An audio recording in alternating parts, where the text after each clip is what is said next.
interesting. I mean, for men, when they're under pressure, they, like I said, they retreat into their cocoons, and the stress hormones. There are three basic hormones that actually are in play when you're in stress.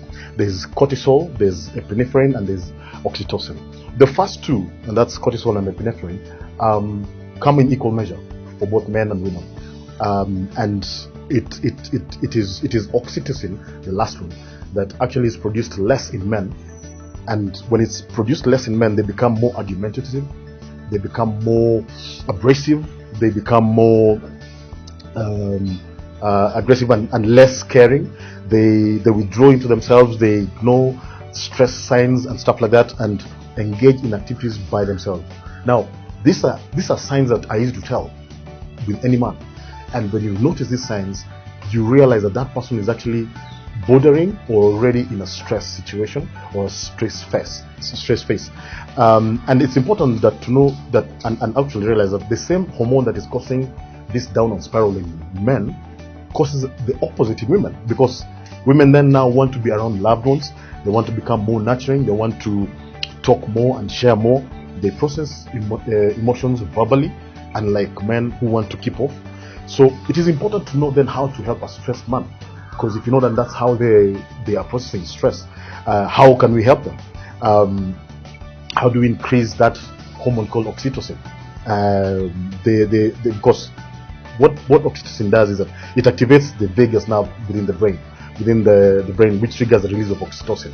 Now, when you increase that feeling of being rewarded and compassion, being wanted, being feeling needed, you foster cooperation between the man and yourself. You inhibit the stress responses. Basically, you're giving him a hand, and one of the ways of also just elevating that hormone is by touch. Touch may not necessarily be your language of love, but when you start being in a touch situation with that man, you're holding their hand, you're encouraging them, it reduces, and it's proven fact scientifically, it reduces and elevates the stress levels and brings that man out of that downward spiral. You focus on his successes, encouraging him to do things that will encourage him to be a better person. You tell him, go do stuff with your boys. You tell him, let's go take a walk together, let's play this game or video game together, let's watch this movie together. That releases him from that downward spiral. The problem is that we tend to think that men can figure this out, but we have to be real. We have seen that it's not working. More and more men are being lost in their caves and in their usual thought processes, and we're losing men. We're losing people that are vibrant and starting. Men are getting lost in such a young ages, and we need to be able to elevate this and be able to come to a space where we are able to address this, not only as men or women, but unitedly as a society, because men tend to hide, and if we can draw them out, because if many of us have got friends who we have not sought out in a long time, you've noticed, hey, so and so has really been quiet over a very long period of time. What have you done to draw that man out? Have you made that phone call? Have you texted that guy?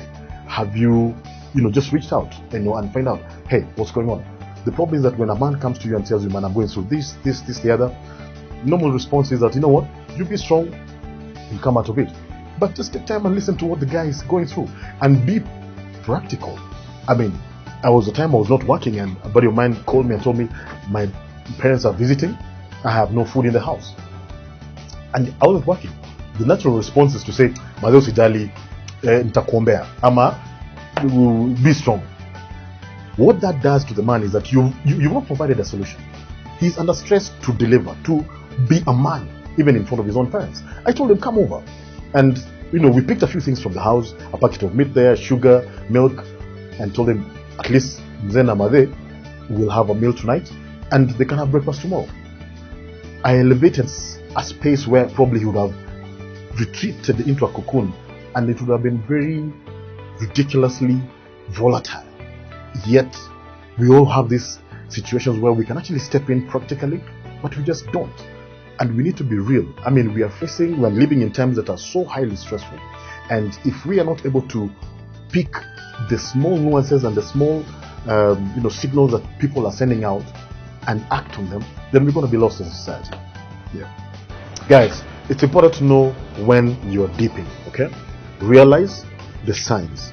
Okay, when you feel that you want to recluse yourself, you want to have just me time that is very not as the usual one, okay, and you're having very, very weird thoughts, it's time to actually seek help. And like I said, help can come in very many ways.